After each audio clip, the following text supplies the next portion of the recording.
Righty-dighty guys, back again. Okay, now here's my new piece I've printed to take this. Now I cut off the rim of that and the little lugs. Wouldn't fit because of this bit was a bit thicker or something, so I just cut some slots in it. So when you put it in, it does that woodworking trick of just closing together and letting it slot on. So I've got that. I haven't got my great, multi-click on thing, but early days. I may do it or whatever. And as you can see around, I've put 4 screw holes that correspond to areas where I can drill something into, where I'll put some screws. And I've actually held this bit onto this bit and marked a circle so you can see how much I've got to take out. So I'm going to take out that next so I can move on with the build. So that will go there from the inside like so. That will go there, that'll go there. And then this barrel will fill up the rest of the space down to the breech. So, moving on.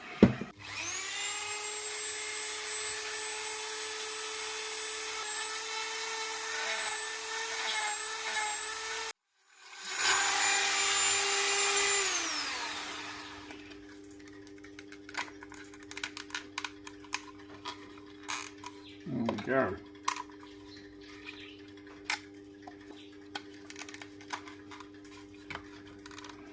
Right, just some drill holes now.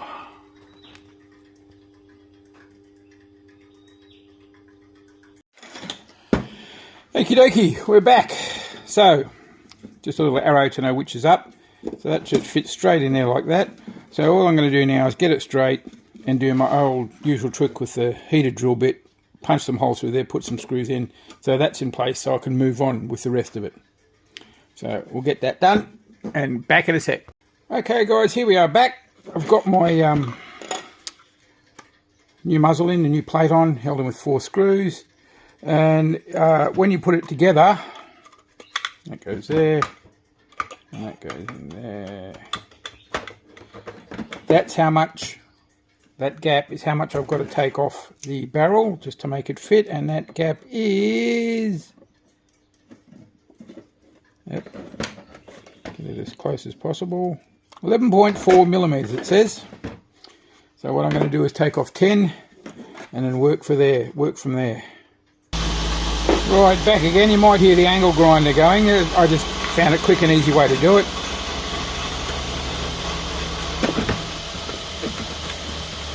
There we go.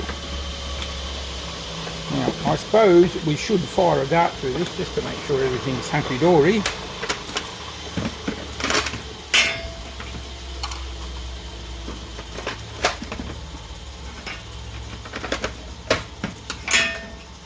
Here we go. Yep, worked a treat. Good. So I can actually start putting this thing together now, which is really simple. Except, of course, I've left the instructions inside, so I'm not sure which step is first. Right. Now, I just went and got the instructions. So let's put this thing together. And I'll simply leave the video running and fast forward through the boring bits, of course. And stop for the good bits and let you know what's happening. And here's a good bit. In the first video I said Rant seemed to have made a mistake. He's got a brass insert point in that hole, but also the bearing. But he didn't. What this brass insert's for is to put a screw through that, a 10mm screw, and hold the bearing there, and that runs along the bottom of this rail to give the pump stability. So I've got some of them somewhere. I dug them out. I've probably lost them, but I'll find them again, and I'll put them in. So, first thing you do, according to Rance's instructions, is chuck that on there, which we've already done. Yay us. Second thing is, find those bearings. So there's one. So that goes there. And what we've got to do is put a flat-headed 10mm screw through it, which I don't know if I have any left.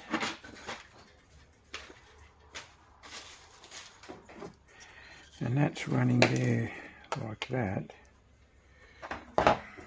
That actually might be running on the inside. Let's have a look.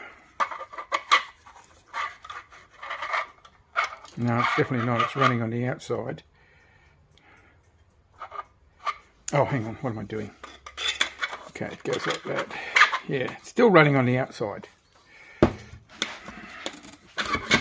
Okay. Oh, okay. Just found my first problem. That connector there, I'm going to have to cut some of that off because it's getting in the way of the slide. So, first problem. Right, guys. Now we're back. Okay. So, cut that bit of the muzzle off.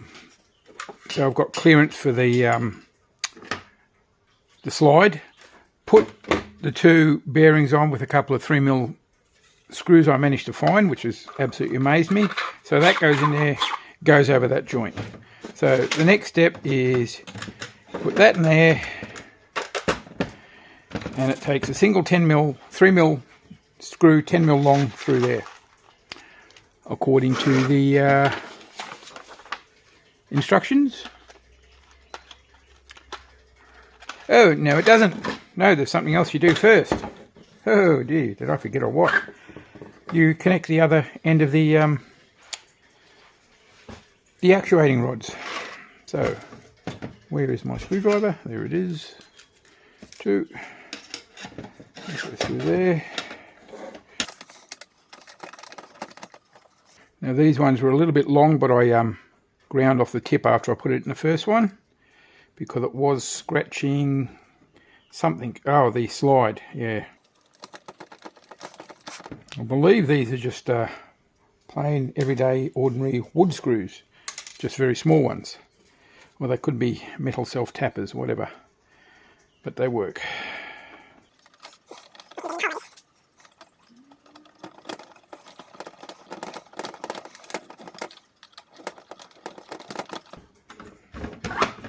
Just check that it is flush and doesn't catch.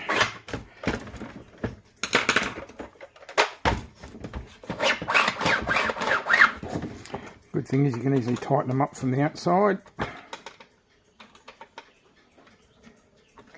There we go. Do the other side. And also part of this step is putting in the bolts to the slide. Now there's two holes here, as you can see, but only one of them takes a bolt. And you can position it for either one.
Hi guys, Andy Work back again, and as you can see it's disassembled again.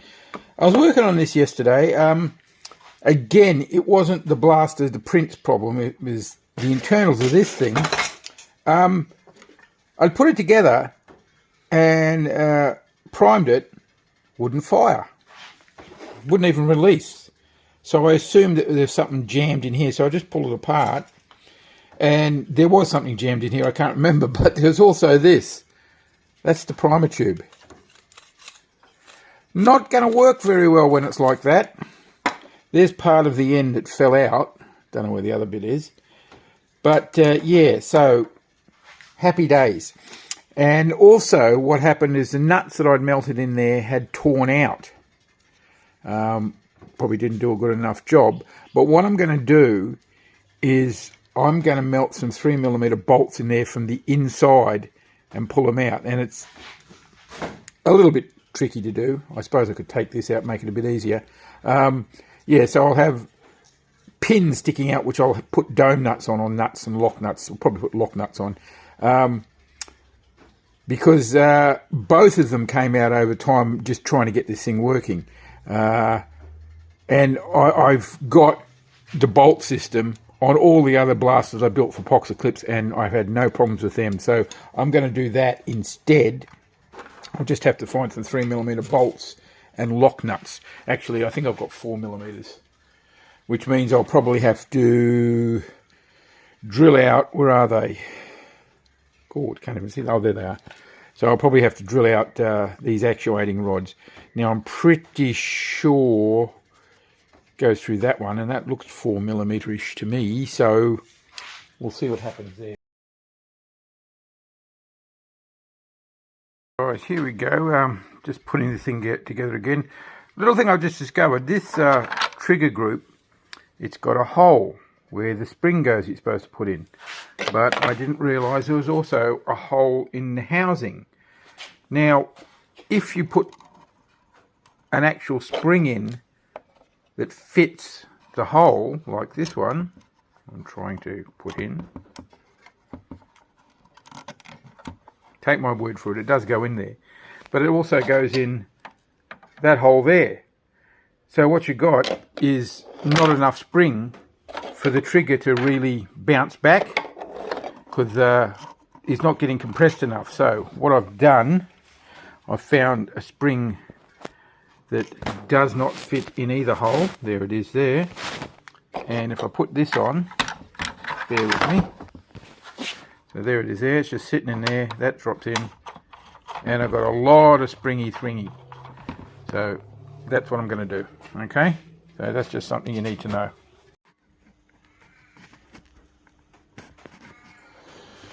Okie dokie guys, back again. Now you may have noticed something. I've changed to a retaliator body. Simply because I simply could not get the recon body to cock in this. It just was jamming constantly. As I'd build the thing and assemble it, I'd test fire it all the way along. And literally, as soon as I put the butt plate on, it jammed. And it's not jamming on the butt plate. It's not jamming in the hole that I made extra big and covered in silicon. So I've decided to go to the what it's supposed to be a retaliator body. Now a couple of things have happened as well, mostly due to my rough handling. One, I had to pull this bit off to get the drum out, because if you look in there you can see a screw pushing against the trigger. It's the only way to get the thing to fire, because if you cock it, and without that screw, the trigger doesn't go back far enough. So, now having had to pull that out several times, this piece of bronze broke off as well, and put screws in, I've started to split this plastic, so I'm going to have to print this actuator arm again. And on this side, it completely went. So, I reckon screws just to hold it in place, but glue definitely. And having said that, also pulling these parts together, the tab on the inside here that holds these screws snapped off along that line. So I've got to print that part again, and I'll do it out of the red. But I've got it to the stage where I think if I do the final assembly, it will actually go together. Now, to hold these two parts together, I'll use one of these. These covers, these very cleverly printed to cover over this stuff. Righty-dighty, guys. Now, just been playing around with this again. I put it together and it was a lot better at cocking, but it did miss occasionally. So I've been tinkering with it. And initially I thought it was this long screw going through this bit into that, which also had an opening where it pushed onto the actual top. It actually pushed onto the top of this. So I was wondering if somehow pressure there could be warping that and causing the occasional failure to for the action to work. But it seemed a bit hit and miss. But then I noticed my nuts, my lock nuts, weren't down as far as I thought I did. So I tightened down until they were reasonably snug, and then it happened a lot more often. Right now, it works a treat. As soon as I tighten those down, it doesn't cock most of the time. So I think it was friction there that was really tripping me up. I was confused because it was all happening. It seemed to be happening after I did the rear end, but that seemed to be the culprit. So I think I've solved that problem. So let's put this last bit on, if I can find the screw I just dropped, and see if we can fire some darts through this thing.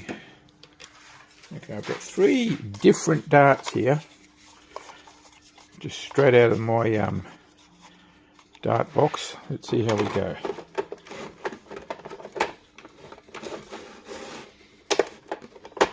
Okay, that seems sort of locked. Okay. 3 darts shot. Wow. That was the first time that thing has shot correctly. Now, things I have to do. I've got to reprint this bit, and oh yeah, I've got to reprint that too. Okie dokie guys. Just one more thing I'm going to talk to you about. I've taken off this cover plate, which covers all this mess.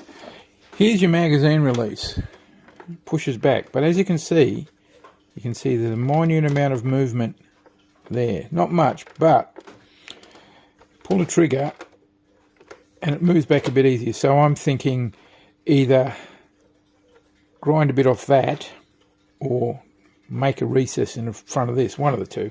I think that would just make the magazine release a bit easier, because if you put a magazine in, it does come out, but if you put a magazine in like I've just done, and you pull the trigger back and then you release the magazine catch, it comes out a bit easier. So I think there's a little bit of interference there from one point to the other, but that's an easy fix for me. I'll probably, because I have to pull this apart to paint it, I'll just take those out, cut a bit off the end. That will be the easiest solution instead of worrying about drawing something new.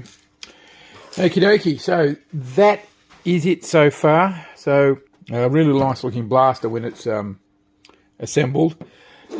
Going to paint it up, of course, in my inimitable style. Other than that, yeah, that's it. So let's get on with the painting.